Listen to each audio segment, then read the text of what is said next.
Hello everyone, this is Shannon from That's So Poe, and today I'm doing a review of Prime Meridian by Silvia Moreno-Garcia.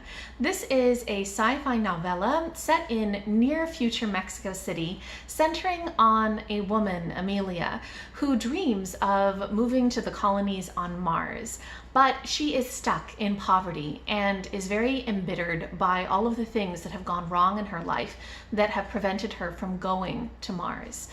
She is moving from gig to gig, just struggling to get by, and really just dreams of escaping to Mars. So this novella is really fascinating for a lot of reasons. This is something where I read this story and had a little bit of difficulty getting into it, which I'll talk about. But after I finished it, I was just really blown away by what Silvia Moreno-Garcia was doing with this novella. And I think that I'm always really impressed by the feminist take that Silvia Moreno-Garcia has on different genres. So if you're familiar with Silvia Moreno-Garcia's work, she often will take different fiction genres and create almost her own take on them that is feminist and Mexican.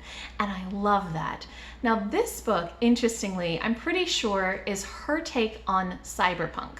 Cyberpunk is a genre that I do not like. I really don't get along with cyberpunk, and I think that that was a big part of what I struggled with at first in this book, but she makes it her own, and she does such interesting, fascinating things with it that by the end I was just really in awe by everything that I saw in this. So let me go ahead and talk about all of the ways that she took this genre and she took the tropes and she really made her own spin on them, made it feminist, and made it really, really meaningful to me. So first, let me talk about what cyberpunk is and how I saw that reflected in this book, but also how it was very feminist. So cyberpunk is a genre that came about, I think, in the 70s, 80s, very much by men writing science fiction.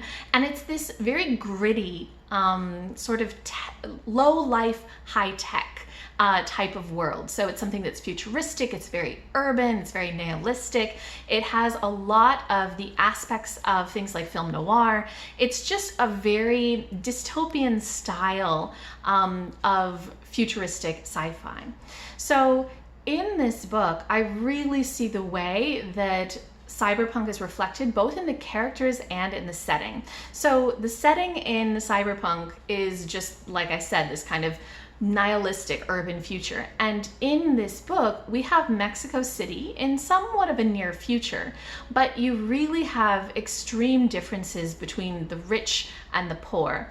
And our main character, Emilia, is someone who, in a sense, lives in the poor stratosphere, but has had a lot of connections with people who are very rich because she used to have a scholarship to college, although she had to drop out. And she has a lot of these ex-college friends who are very rich, and you see the differences in their life, the way that in Emilia's world, everyone is scraping to get by.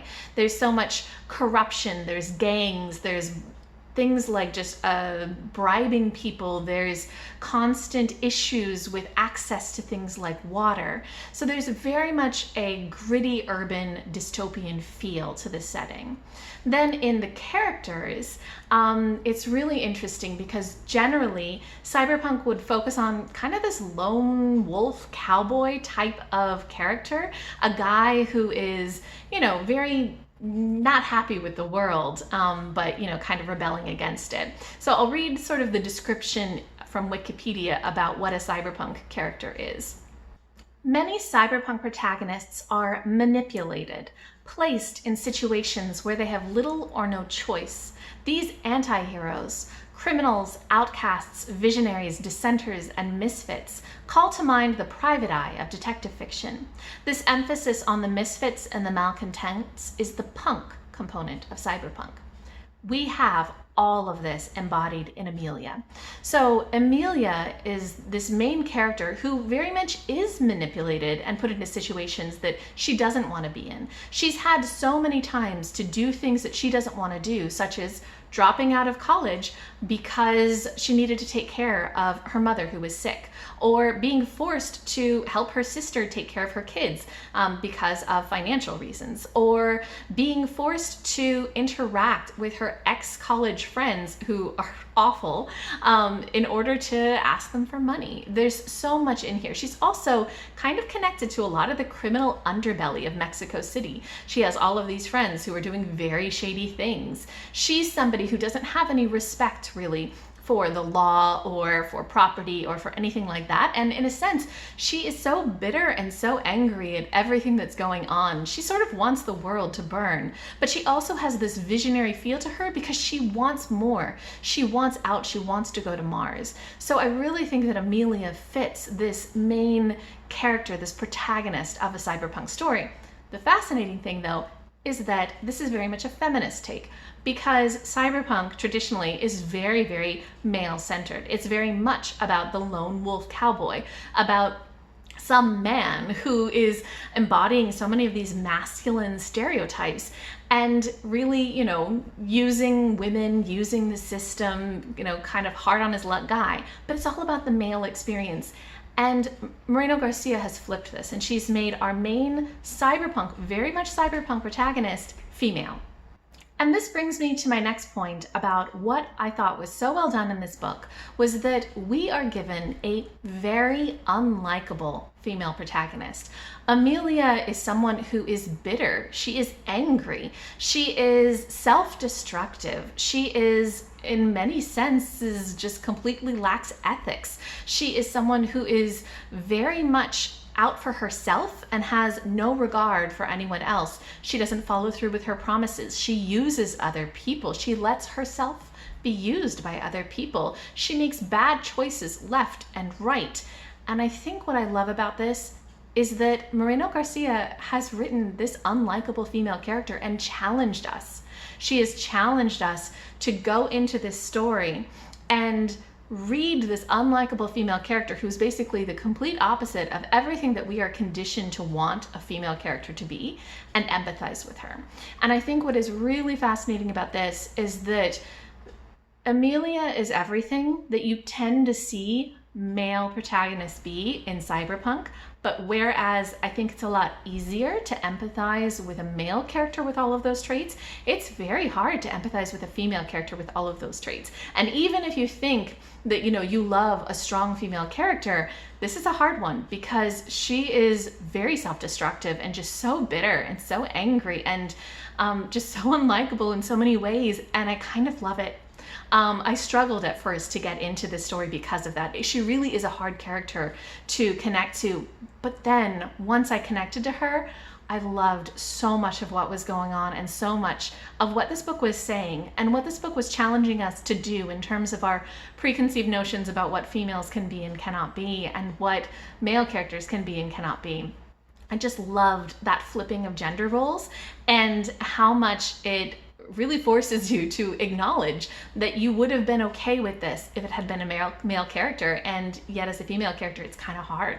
So I loved that growth that I felt for myself while reading this story. In addition to looking at kind of the roles that women play, I think that this book does a great job of really examining the way that women are oppressed by expectations of society. So it's not just challenging us in terms of liking an unlikable female protagonist, but it's also really exploring all of the ways that Emilia is oppressed by the society. She is oppressed in terms of her family. Her family has so much expectations of her. The fact that she had to drop out of school to take care of her mother. The fact that there was so much in terms of expectations from her mother about what she should do with her life. The fact that her sister has no real interest in her and just expects her to fall in line and take care of her sister's kids. There's so much there about the valuing of women. There's also a lot about the way that nobody cares about Emilia's career goals. Nobody really cares that she had to drop out of school. Nobody really cares that she wants to go to Mars. They make fun of her and tell her, you know, it's completely unlikely, it's never gonna happen. You should just fall in line and do things like sleep with some guy in order to get a job. And nobody values her as a human being, especially in terms of her as a person. There's a lot in here about just expecting her to fall in line and like be in a relationship with a rich guy simply so that she can be taken care of. There's nothing in this society that is valuing her as a person, and it's really taking a look at that way that women are assigned roles and that their value as human beings is not acknowledged. And really, I think what this book is doing is really talking about the idea of circumstances and choice. So there's so much in this story that is about Emilia's circumstances, about her poverty, about her role as a woman, about all of these things that have gone wrong in her life, and how held down by all of that she is. And especially held down because she's not a likable character. And even in this world, she's not really liked by people. She works these gigs on an app called Friendster, which is basically a friend for hire. And she doesn't really get many gigs because people don't like her. She's not a very nice person. And there's so much in this about her circumstances and about how, she just can't get ahead. But there's also a lot in this about choice. There's about the choice to just live in these bad circumstances or to find a way out. And I loved that message. I loved how so much of this story, especially in the way that we have flipped the cyberpunk narrative, is empowering women. So in the cyberpunk narrative in general, you have this very dystopian feel, and it's very nihilistic. It's very much that things are bad and things will never get better, and it's very grim. But what Moreno-Garcia does is she flips that at the end, and she empowers Emilia. She gives Emilia that choice to do something, to not allow herself to be held back by everybody's expectations, by everybody's refusal to see her dreams. And she finds her own power, doesn't wait for anybody to give it to her, doesn't ask anybody else for it. She finds it.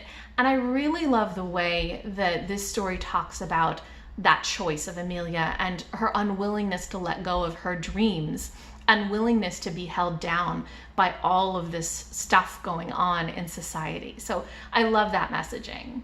So overall, I was so intrigued by this sci-fi novella because it is something that was actually very difficult for me to get into, but it won me over because of all of the very fascinating things that it was doing. I think that this is a really interesting, challenging book to try, and I'd love to know if anybody else here has read it. If you have any thoughts or any comments or anything like that, go ahead and leave me a comment down below. I'd love to hear from you.